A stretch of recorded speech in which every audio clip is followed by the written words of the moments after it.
Welcome to episode 12 of the Rescued by Dragons podcast, Tales of the Brunch Club, a weekly fantasy adventure based upon a homebrewed Dungeons & Dragons campaign played by a group of friends in Portland, Maine. My name is Dominic White, and I invite you to picture yourself in a cozy, torchlit tavern, ale in hand, gathered around a table with other listeners, waiting to hear the next chapter in the tale of the Brunch Club. But first, a quick recap of our previous episode. In Chapter 11, the Brunch Club, much to Vorjon's disapproval, voted against chasing the young hag back into the bog. Instead, they left early the next morning to hunt the wolf-like monster, which had been seen to the north of Boughmoor. Allura set a snare trap that wound up capturing Chad, who, along with his brother Thad, had followed their trail. They were all attacked by a giant werebeast and 3 large wolves under its command. The party fought off the wolves and killed the beast. They dragged the body back to Boughmoor for identification. On the way, they found an orphaned wolf pup named Harir, who Drusilla and Allura adopted. They were attacked by a group of goblins led by a magic-wielding Nilbog, who confused Chad and Thad, and charmed Drusilla and Vorjon. Fortunately, Salus killed the Nilbog, and they arrived at the gates of Boughmoor just before nightfall. And now, Episode 12, From Boughmoor to Wheaton. It wasn't fully dark yet, but the northern gates to Boughmoor were already closed, shutting out the nocturnal beasts.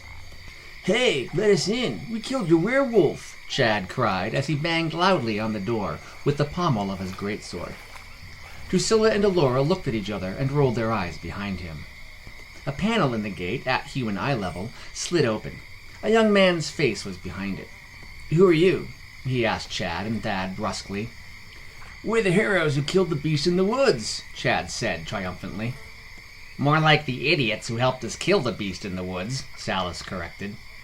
Vorjon approached the peephole, politely mentioned for Chad to step aside, and introduced themselves as hunters in Rafe Brenton's employ. "It would be best if you allow us inside, so our ripe friend here doesn't attract any hungry beasts to your gate." Vorjon gestured toward the corpse of the werebeast attached to the ropes looped over Chad's and Thad's shoulders. Being the only dragonborn in town, Vorjon was immediately recognized by the young guard, who opened the gates for them. They dragged their prize directly to the Rafe's doorstep. Harir left Drusilla's and Allura's sides to explore his new location and sample all the odors it had to offer. They coaxed him back to them with a handful of jerky from their rations. The braziers on either side of Rafe Brenton's door were already aflame. They backlit the 2 guards flanking the steps to the home. They stood in relaxed poses, leaning against the plinths on either side of the first stair. When they saw the group of 2 elves, 1 gnome, 1 dragonborn, 1 wolf, and 2 large humans dragging an 8-foot corpse behind them, they assumed more authoritative postures. "Good evening," Vorjon greeted them before Chad could. "I know it's late, but we have urgent business with Rafe Brenton. He may be expecting us." The older guard nodded at Vorjon with recognition and glanced at the corpse on the ground. "This doesn't look like a social call," he said with a smile. He made a go gesture with his head toward the younger guard and ordered, "Inform the Rafe he has visitors." He turned back to study the dead beast from his post. "I've never seen anything like that," he said. "What is it?" Vorjon chuckled. "We were hoping you could tell us. We are new to these lands." "Really? I never would have guessed," smiled the guard in return. The door opened. The younger guard came out first and resumed his post. Rafe Brenton followed, still fastening his cloak about his shoulders to ward off the chilly night air. "I didn't expect to see the 6 of you working together," he started to greet them before catching sight of their cargo. "Good gods, what is that thing?" "That seems to be the question of the day," Drusilla answered. Brenton got closer for a better look. Upon seeing its grotesque face with deadly-looking fangs fully illuminated, Brenton grasped and stepped instinctually backwards. "Tell me about the hunt," he asked, after collecting himself. Chad began to speak, but Brenton held up his hand to quiet him. "I would like to hear it from the ranger, if you don't mind." Allura told Brenton about how they tracked it to a clearing and laid a trap for it when Chad and Thad caught up to them. "Did the trap work?" Brenton asked. Everyone but Chad tried to suppress a smile. "The dare set it off," Alora said. Thad playfully punched his brother in the arm. Chad brushed it away with an annoyed look on his face. Rafe Brenton seemed to notice the unspoken private joke among them, but did not press the matter, and let Alora finish her account without interruption. "Tell him about the goblins," Vorjean reminded her. "Goblins?" Brenton asked with surprise. "Yes," Alora said.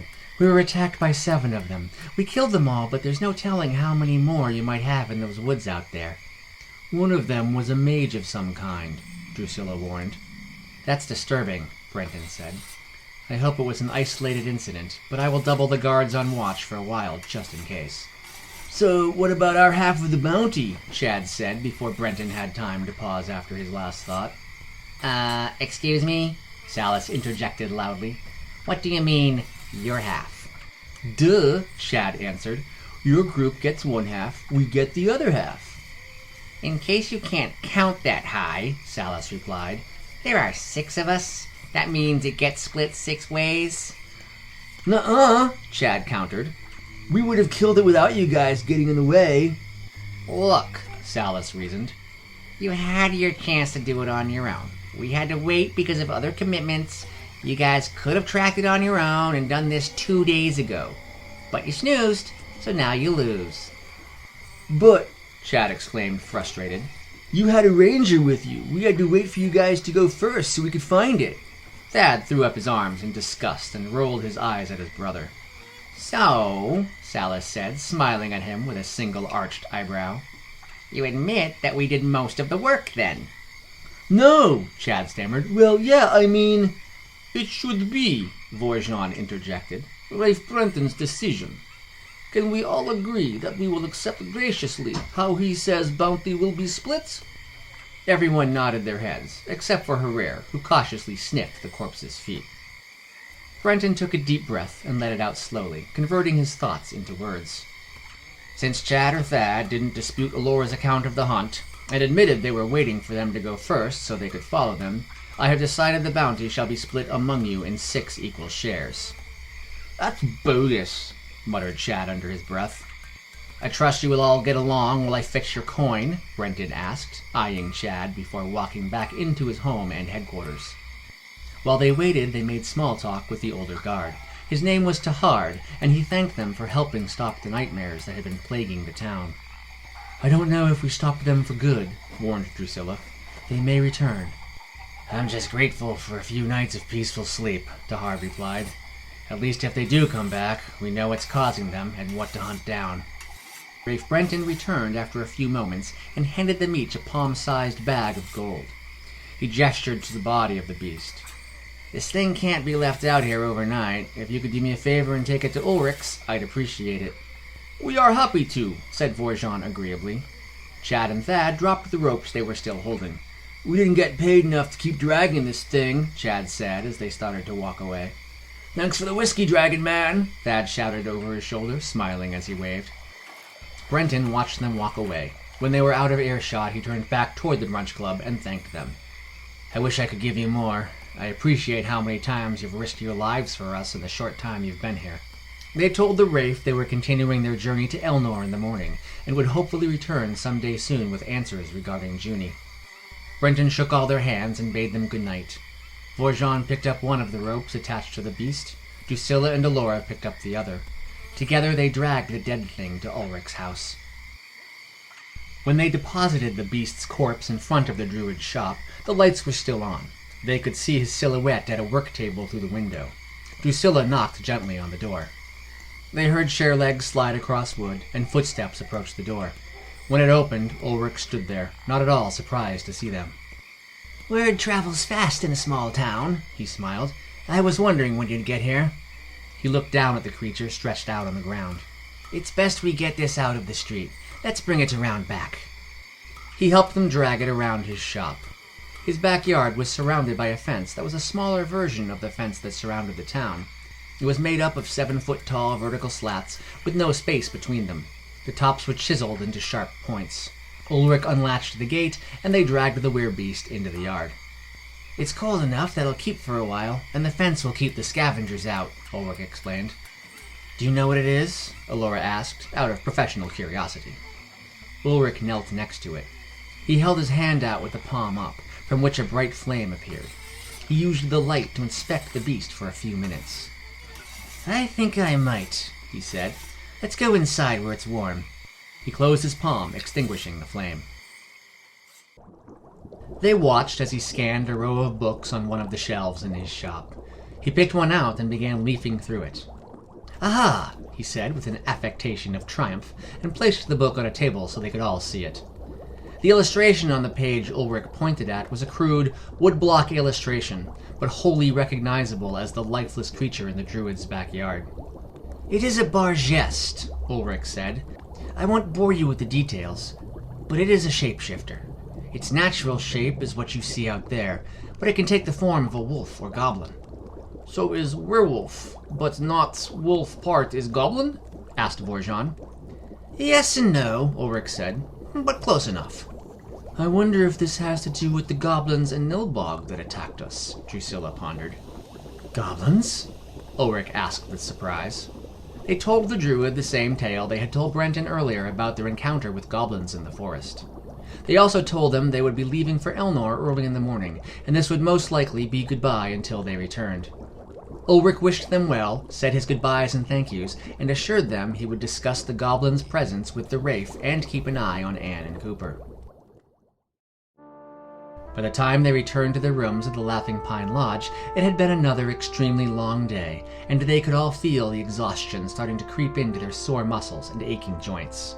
They said goodnight to each other, made a plan to meet downstairs for breakfast in the morning, then went to their respective rooms. When Vorjon entered his room, he noticed a large humanoid shape in his bed. He withdrew his warhammer and called softly, "Who's there?" The shape did not move. Vorjon could not hear breathing.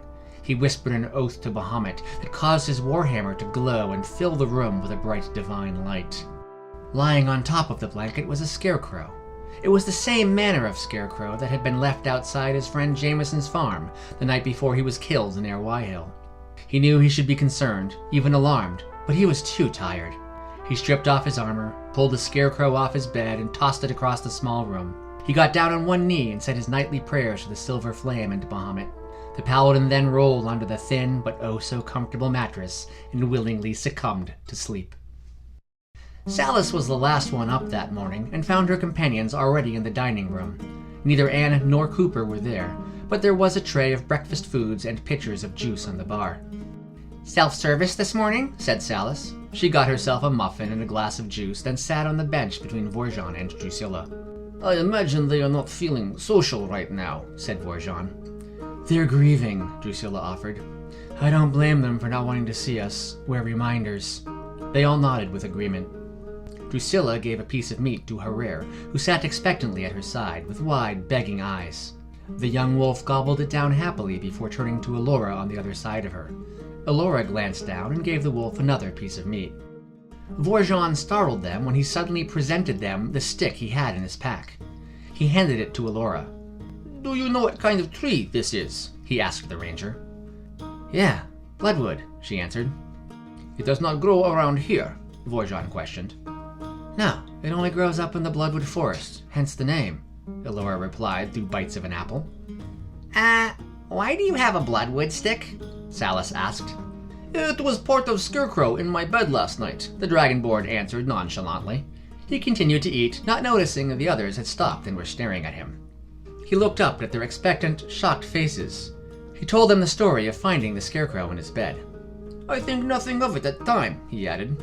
"But this is same stick scarecrows at Jameson's farm made from. Seems strange they should be made from sticks not from here." "That seems strange?" Salis asked incredulously. "Not the fact that someone put a very specific and personal scarecrow in your bed last night?" Vorjon shrugged.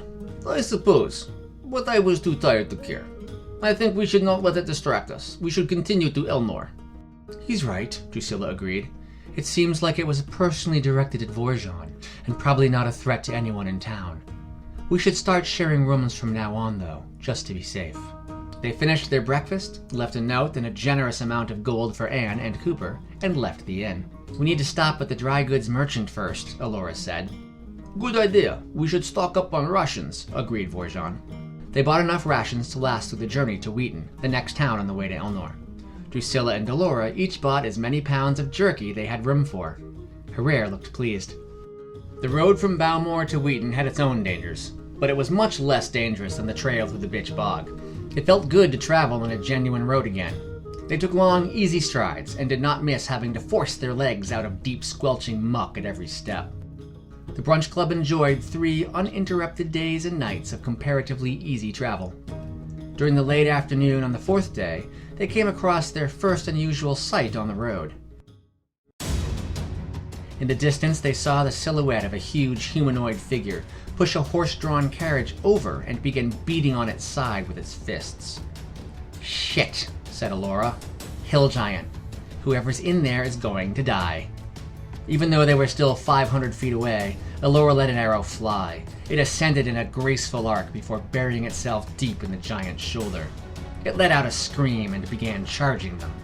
Vorjan ran a few feet ahead and got ready to intercept the giant in case the rest of the party couldn't bring it down before it closed the gap. When the hill giant got within 120 feet of them, it stopped. It grabbed a large boulder and threw it at Vorjan with surprising speed and accuracy. The paladin decided to stay where he was, should the boulder miss him and hit someone else. He braced for impact. He screamed in agony as he felt his shield arm shatter and several ribs snap at the impact. The boulder drove him into the ground. His insides were now made of pain, and his head was dizzy, but he did not lose consciousness. He saw the giant pick up another rock and then get hit by an arrow and several green magic missiles. It threw the boulder, but Vorjan could not see where it went. The hill giant ran forward and closed the gap between them with a few long strides. Vorjan spit up blood as he struggled to get to his feet. Before the hill giant could finish the dragonborn off, it was struck once again with an arrow, more magic missiles, and a large bolt of purple energy.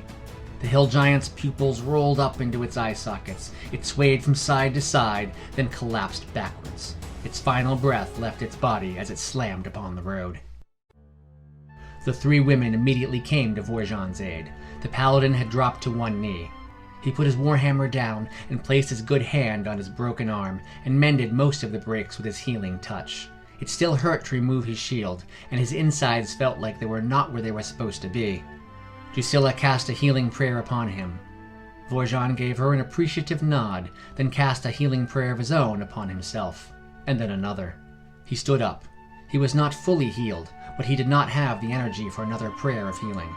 The cleric was about to cast another, but he interrupted. "Save it." He gestured toward the overturned carriage. "They may need it." They started to run toward the overturned carriage, but slowed down when they saw 2 figures climbing out of the door, then jumped down to the ground, seemingly unhurt. "Is anyone else in there?" asked Salas. A middle-aged human man in fine clothing, befitting a successful merchant, told them no one was in the carriage, and that they were fine. He introduced himself as Bronald, "And this is my friend. My name is Crow." Next to him stood a creature in terracotta brown robes and a fine, wide-brimmed, floppy hat. He appeared to be covered in feathers and had a long black beak. He looked like a 5-foot-tall bird, except that he had the body of a man and no wings. His hands and shoeless feet looked like talons befitting a bird of prey. "My name is Crow," greeted the creature enthusiastically. Vorjan began to wave, but a twinge of pain in his chest stopped him. "Nice to meet you, Bronald." "Crow," he greeted. "My name is Crow," the bird-like creature said again. "His name," explained Bronald, "is My Name is Crow." "My name is Crow," the birdman squawked again. "Don't pay too much attention to my friend's peculiarities, though," Bronald smiled. "He's a Kenku, and Kenkus talk in mimicry and reputation. It takes some getting used to." "Oh, but where are my manners? Thank you for saving us. Thank you so much." He shook all of their hands with appreciation. Vorjan winced when he shook his, but he tried not to show too much pain. Oh dear, Bronald sighed softly to himself after handshakes and thank yous were completed. Looking at his overturned cart, he mused, "I'm not going to get to trade meat like this." "Perhaps we can right it," Vorjan offered. The Dragonborn was painfully sore, but still had his strength. With the combined effort of all 6 of them, they were able to push the cart back onto its 4 wheels. Bronald's 2 horses were well trained. They soon returned to the road from their hiding spots in the forest when their master whistled to them. The Brunch Club invited Ronald and My Name is Crow to camp with them for the night. They agreed and retrieved some food and bedrolls out of their carriage, along with what appeared to be a long wooden staff wrapped in cloth. Are you going to Wheaton for the Banshee bounty? Ronald asked while they ate. Bounty? Sallis asked brightly. Oh, you don't know about that. I just assumed you were those adventuring types, given that you willingly took on a hill giant. Ronald laughed. We're actually just trying to get to Elnor and the Crystal Spire Library, Drusilla explained. I want to hear more about this bounty, Sallis said with enthusiasm. Ronald obliged her. A banshee moved into the lighthouse in Wheaton Harbor several years ago. They've been offering a bounty on it, but no one has been able to get close enough to the island to kill it. In fact, it's been so long, they decided to just build another lighthouse. Interesting, mused Sallis. Do you know what the bounty is? 2,000 gold, I last heard, Ronald answered. Very interesting, remarked Sallis. Very interesting, repeated My Name is Crow. What about you? Vorjon asked. What is in trade meat for you? The merchant smiled and patted on the cloth-wrapped staff that lay on the ground next to him. This does. He glanced around them as though trying to decide something. I suppose if you were dishonest bandits, you'd have waited for the giant to kill us, he said, apparently making his decision. He picked up the staff and slowly unwrapped it. They all agreed it was the most beautiful staff they'd ever seen. It looked like it was made from countless braided small vines, and then wrapped around with even smaller vines to hold it together.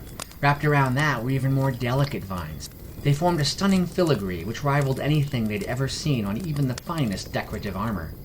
The polished wood finish somehow glowed as though it were made of gold. I just love looking at it, Ronald said softly before he began rewrapping it in the cloth. It's supposed to be a special staff for druids that makes them extra powerful. Did you get that in Elnor? Drusilla asked. Believe it or not, the merchant answered, I bought it from a wizard who owns a shop in Wheaton. I'm on my way to trade meat to sell it to someone else. For a hefty markup, of course. I wonder what we can buy from this wizard, pondered Sallis. Ronald chuckled. Even if you get that banshee bounty all to yourself, that would get you about a fifth of what this staff's worth. Saberhagen mostly deals in rare magic items, or as I call them, very expensive toys. Sallis looked disappointed, but Ronald encouraged them to go see the wizard's shop regardless. It's called the Sunspot, and if nothing else, you have to meet Saberhagen. I guarantee that you've never met a wizard like him, and I think he'll like you for. Ronald then reached into his pack and pulled out 2 small rings and handed them to Sallis. I don't carry much gold on me when I travel, but I feel like I should give you something to thank you for saving me. These aren't much, but they're fun. They once belonged to a gnome bard, so I think they'll fit you. The ring that fit her index finger had a violin etched into the band. The other ring fit her thumb and was decorated with an etching of a violin bow. Rub them together, instructed Ronald. Sallis did, and they were all delighted to hear beautiful violin music begin to fill the air around them. The tempo of the music matched the speed at which Sallis rubbed her fingers together. I love it, gushed Sallis. Sallis entertained them some more, and the small talk drifted off. They finally fell asleep around the dying fire. In the morning, they parted ways with Ronald and My Name is Crow. They continued to trade meat, and the Brunch Club continued to Wheaton. On their 7th and last day on the road, Vorjon finally felt back to his old pre-Boulder self. It was not even mid-afternoon when they saw the taller buildings of Wheaton in the distance. They were stopped by 3 figures who leapt out of the woods with their swords drawn. They were rather lanky boys who looked to be pushing 16 years of age at the most. The slightly taller, broader of the 3 waved his sword and demanded, "Give us your gold and nobody gets hurt." "Boys," Vorjon said with quiet sternness, "it would be wise of you to go home." "We're not boys," one of them whined. "We're highwaymen." "Yeah," shouted the third. "Now give us your gold." "Highwaymen that attack groups bigger than they are?" asked Drusilla. "And in broad daylight?" added Sallis. "Not to mention within sight of a guard tower," Alora pointed out. "Go home," urged Drusilla, "before we let our dragonborn eat you." The boys stood defiantly, but doubt was in their eyes. Vorjon stepped forward, raised his shield and warhammer, took a deep breath, then with a mighty dragon-like roar, exhaled a cone of ice breath over their heads. They dropped their swords and fled into the woods in 3 different directions. Vorjon picked up their swords, and they approached the western gates of Wheaton. Even from the gate, they could see this was a larger town than Boughmoor. The gate was taller and better manned. There were more shops, taverns, and homes, as well as more people walking back and forth between them. The open gates were manned by a pair of guards who asked their business without much hassle. Vorjon informed them of the 3 teenage bandits and handed over their discarded swords. One of the guards looked unhappy and said, "Yeah, I know who you're talking about. I'll let their parents know." "We will be looking for an inn. Can you recommend one?" Drusilla asked. "The White Claw Inn," he advised. "It has a good reputation, and it's pretty quiet." "Perfect," Vorjon thanked them. "Can you tell us where a store called the Sunspot is?" asked Salas. The guards looked at each other in suspicious silence before one of them pointed past the main square. They saw a tower partially obscured by some smaller buildings in front of it. It wasn't a tower in the traditional sense. It wasn't stone, or round, or symmetrical, or looked capable enough of standing on its own. It was more like a series of 1-story buildings of different sizes and architectural styles, haphazardly stacked on top of one another. Sticking out from the highest floor was a long pole, with a giant brass disc fixed to the end of it. It made the whole structure look dangerously off balance, and anyone not used to seeing it every day would swear the whole thing was about to topple over any minute. The brass disc was finely polished and positioned in such a way that it directed a beam of sunlight directly into the glass skylight that served as the roof of the crooked tower. "Ah," Salas said. "I guess we could have figured that one out on our own. Thank you." The guards nodded and wished them a pleasant stay in Wheaton. This tale will continue next week in episode 13. Episode 12 was written by Dominic White and based upon a Dungeons & Dragons campaign created by our dungeon master, Brian Messmer.